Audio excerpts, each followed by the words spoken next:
Advance chip के बिना help और रेदर उसके छोटे से हेल्प से उन्होंने अचीव किया है। एंड आई थिंक ये बहुत बड़ी बात है। ये कोई प्रोबेबली जिसको कहते हैं ना पिवटल मोमेंट है ह्यूमन सिविलाइजेशन। मुझे तो इसमें एक चीज ये लग रही है, इससे पहले कि हम we go into the diplomatic और उस तरीके के जो एस्पेक्ट्स हैं, यूएस चाइना चिप वॉर वाले एस्पेक्ट्स हैं, उस पर भी बात करेंगे। लेकिन मुझको ये लग रहा है शाही साहब, एआई ने दो एक चीजों को, मिथ को तोड़ दिया है। एक तो कोई भी नई टेक्नोलॉजी बहुत महंगी होती है शुरुआत में, फिर धीरे धीरे उसका दाम कम होता है। हमने देखा कि एक जमाने में सीआरटी टीवी जितने महंगे होते थे, उतने में तो आप आज की डेट में पतले पतले और बड़े बड़े एलईडी टीवी ले सकते हैं। That is the evolution of technology.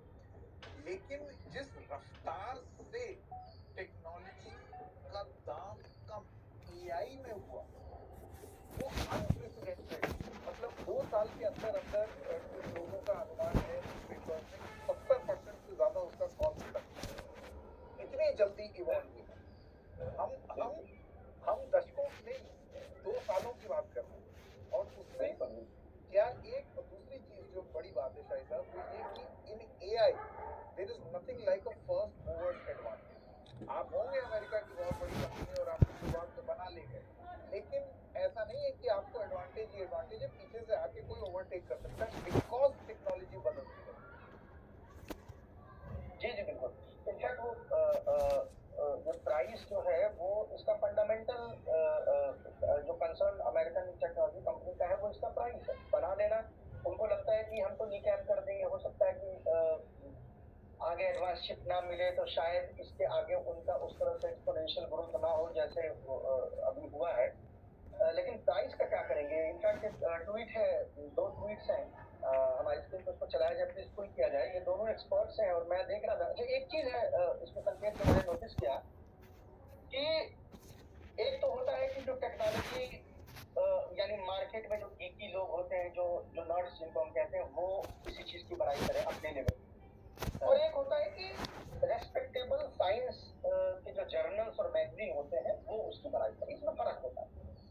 जो मैंने देखा अभी कल से मैंने डीप सीक का जो देखा है कि इसकी बड़ाई दोनों जगह हो, और यही चीज है जो रैटल कर रही है अमेरिकन को कि अरे ये तो यानी पब्लिक में इसकी पहुंच, पब्लिक में इसकी एक्सेप्टेंस भी गजब है। हाईएस्ट डाउनलोडेड वो हो गया। और उसके बाद जो स्टेम के सीरियस रिसर्चर्स हैं उसमें भी ये बात है। अब जैसे मैं ये ट्वीट आपको दिखा रहा हूँ, ऊपर वाली ट्वीट पहले दिखाएं please.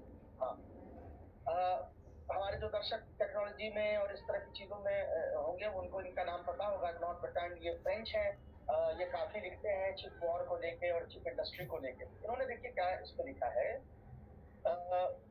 they have come up with a model that matches and even excels OpenAI's latest model on various benchmarks, and they are charging just 3% of the price. which इसको उन्होंने आसान शब्दों में समझाने की कोशिश की है। थोड़ा ऊपर स्क्रॉल करें please. It's essentially as if someone had released a mobile on par with iPhone but was selling it for $30 instead of $1,000. It is this dramatic. उन्होंने नंबर्स को परिप्रेक्ष्य में डाल के कहा है कि ये उतना ही ड्रामेटिक है। कोई आईफोन के कैलिबर का फोन लॉन्च कर दे $30 में, तो जो कैफियत है आईफोन वालों की और आईफोन की होगी, एप्पल की होगी, वो कैफियत जो है अभी अमेरिका में लोगों की होगी। ये इन्होंने इसके बारे में कहा। अब इसको और फर्दर स्क्रॉल करें।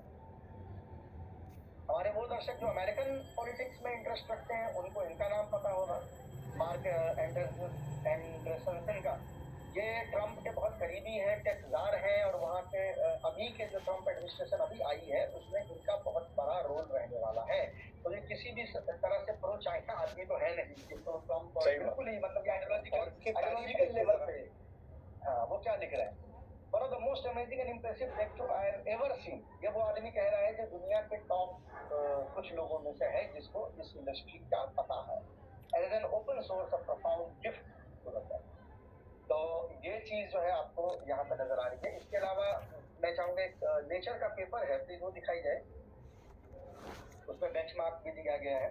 थोड़ा सा अभी हम इसमें टेक्निकल उसमें घुस रहे हैं, उससे ज्यादा की मेरी औकात भी नहीं है। तो ये लिख रहा है देखिए, नेचर मैगजीन इससे छुपा नहीं है। हमारे दर्शक जानते होंगे कि दुनिया का सबसे